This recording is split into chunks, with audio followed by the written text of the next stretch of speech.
क्या एलियंस धरती को खत्म कर देंगे? पर एक मिनट, उसके पहले मैं आपको ये बताना चाहता हूँ कि एलियंस होते हैं या नहीं, इसका कोई डिफाइनाइट आंसर किसी के पास नहीं है। आज इस वीडियो में एलियंस से रिलेटेड जितने क्वेश्चंस और कंफ्यूजन्स आपके माइंड में है, उन सब को मैं पूरी तरह से क्लियर कर दूंगा। Let's explore alien invasion. सबसे पहले मैं आपको ये बता देता हूँ कि एलियन का एग्जैक्ट मीनिंग क्या है। कोई भी जीव जो धरती के बाहर के किसी और ग्रह को, उसे हम एलियन कहते हैं। पर प्रॉब्लम यह है कि आजकल की साइंस फिक्शन से भरी इस दुनिया में लोग जब एलियन वर्ड को सुनते हैं तो वो सोचते हैं कि वो एक ह्यूमन जैसा क्रिएचर है जिसके 2 हाथ है और 2 पैर है। पर अगर हम थोड़ा साइंटिफिकली और लॉजिकली बात करें तो एलियंस का एग्जैक्ट मतलब होता है लाइफ इन अनदर वर्ल्ड। और जब लाइफ की बात आती है तो वो किसी भी फॉर्म में हो सकती है। ये जरूरी नहीं कि वो किसी इंसान जैसा ही दिखे। मतलब अगर किसी और प्लेनेट में कोई चींटी भी पाई गई ना तो वो एलियन कहलाएगी, क्योंकि वो लाइफ अनदर वर्ल्ड है। पर हम क्या सोचते हैं, हमारे दिमाग में तो ये बैठा हुआ है कि एलियन का मतलब एक विलन जैसा क्रिएचर है जो धरती को खत्म कर देगा। पर मैं ये भी नहीं कह रहा हूँ कि वैसा नहीं हो सकता। ऐसा भी हो सकता है कि एलियन क्रिएचर्स बिल्कुल ही इंसान जैसा दिखे, पर वो ग्रह के वातावरण यानी इन्वायरमेंटल कंडीशन पर डिपेंड करेगी कि इनका बॉडी का शेप किसी इंसान जैसा होगा या फिर कोई बिल्कुल ही अलग शेप। जिसे नासा एस्टेब्लिश हुई है तब से हजारों लाखों इंसिडेंट्स हुए हैं जो प्रूफ करती है कि दूसरे ग्रह पर भी जिंदगी बसती है। पर जैसा कि मैंने कहा, बिल्कुल हमारी तरह शेप वाले एलियंस की प्रोबेबिलिटी बहुत ही कम है। पर दूसरे ग्रह पर लाइफ एग्जिस्ट करती है, इस बात को नकारना बिल्कुल ही गलत होगा। दूसरे ग्रह पर लाइफ कैसे शुरू हो सकती है, इस बात को जानने से पहले हमें ये जानना होगा कि धरती पे जिंदगी की शुरुआत कैसे हुई। इसके लिए हमें उस समय जाना होगा जब धरती काफी यंग थी। साइंटिस्ट को अभी तक एग्जैक्ट आंसर नहीं मिला है जो एक्सप्लेन कर सके कि आखिर इस यूनिवर्स में लाइफ शुरू कैसे हो सकती है।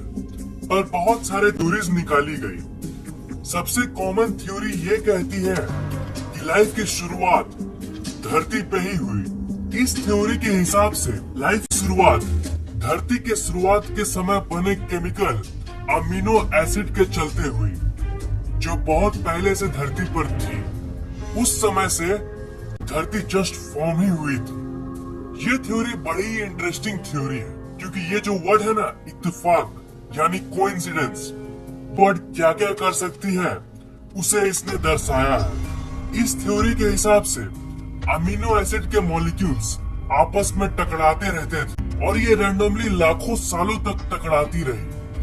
लाइफ की फॉर्मेशन के लिए एक प्रॉपर कॉम्बिनेशन चाहिए, पर वो स्ट्रक्चर लाखों सालों तक नहीं बन पाई। पर उस समय किसी एक दिन बाय चांस इत्तेफाक से वो कॉम्बिनेशन बन गई, जिसके चलते उसी मॉलिक्यूल से एक ऐसा स्ट्रक्चर बना जो जिंदा था, जिसके अंदर जिंदगी थी, जिसके अंदर लाइफ था, उसके अंदर सेल्फ अवेयरनेस भी थी। और उस कॉम्बिनेशन के चलते पहले एक सेल वाली ऑर्गेनिज्म बनी, फिर धीरे धीरे करके कॉम्प्लेक्स जीव बनना शुरू हो गए। मैं श्योर हूँ आपने ये जरूर पढ़ा होगा कि धरती पे सबसे पहले लाइफ समुद्र के अंदर ही शुरू हुई। तो यही थी उसके पीछे की कहानी। और इसलिए ये कहा जाता है कि जहाँ जल है वहाँ जीवन है। दूसरी थ्योरी है पैनस्पर्मिया, जो ये कहती है कि लाइफ की शुरुआत किसी दूसरे ग्रह पे हुई है और वो एस्ट्रॉइड्स, कॉमेट्स और प्लैनेटॉइड्स के जरिए इस ब्रह्मांड के अलग अलग ग्रहों में फैल गई। और इत्तेफाक से 1-2 एस्ट्रॉइड धरती पर भी आ गए होंगे। ये तो ऑब्वियस बात है कि छोटे छोटे जीवाणु एस्ट्रॉइड पे सवार होकर एक से दूसरे जगह कोइंसिडेंटली ट्रांसपोर्ट हो सकते हैं। इस थ्योरी को बहुत सारे लोगों ने एक्सेप्ट किया है। अगर पहली थ्योरी सही है तो इसका मतलब ये है कि आज के समय में भी कहीं ना कहीं किसी दूसरे प्लेनेट पर लाइफ पनप रही होगी, बिल्कुल उसी तरह जिस तरह हमारी धरती पे हुई थी। और अगर दूसरी थ्योरी सही है तो आज के समय में भी ऐसे हजारों कॉमेट्स और एस्ट्रॉइड्स होंगे जो एक से दूसरे ग्रहों पे जिंदगी को ट्रांसपोर्ट कर रहे होंगे। दूसरे ग्रहों पर भी लाइफ हो सकता है, इसमें कोई सवाल नहीं है, पर दूसरे ग्रहों पे बिल्कुल हमारे ही जैसे 2 हाथ 2 पैर वाले क्रिएचर्स हो सकते हैं। ये संभव तो है, पर इसकी प्रोबेबिलिटी बहुत ही कम है। और उससे भी कम है इस बात की प्रोबेबिलिटी कि एलियंस के पास हमारे इतना इंटेलिजेंट दिमाग हो सके, और इसलिए एलियंस इस धरती पर अटैक करे, इस बात की प्रोबेबिलिटी बिल्कुल ना के बराबर है। हाल ही में इंटरनेट पर ऐसे बहुत सारे आर्टिकल्स पब्लिश हुए हैं जो कहती है कि एलियंस धरती पे हमला कर आ रहे हैं, पर असल बात यह है कि ये सब बढ़ाई चढ़ाई बातें हैं। ऐसी बात नहीं है कि नासा यूएफओ साइटिंग्स को रिपोर्ट नहीं करती, बट ये बहुत ही अनसुलझे लेवल पे होता है। ऐसी धुंधली तस्वीरें नासा के पास तो जरूर है, पर इस बात को प्रूफ करने का कोई तरीका नहीं है कि ये एलियन की ही स्पेसशिप है। ये अंतरिक्ष में घूमती हुई कुछ और नेचुरल एलिमेंट भी तो हो सकती है। कुछ लोगों का कहना है कि नोस्ट्राडामस ने भविष्यवाणी की थी कि एलियंस धरती पर कब्जा कर लेंगे, पर आपको ये जान लेना चाहिए कि नोस्ट्राडामस ने ऐसे हजारों भविष्यवाणियां की है, पर उसमें से कुछ ही सच हुई है। मैंने भी एक वीडियो बनाया था जिसमें मैंने उन प्रेडिक्शंस के बारे में बताया जो सही हुई है। एपिसोड के खत्म होने के बाद आप उस वीडियो को जरूर देखना।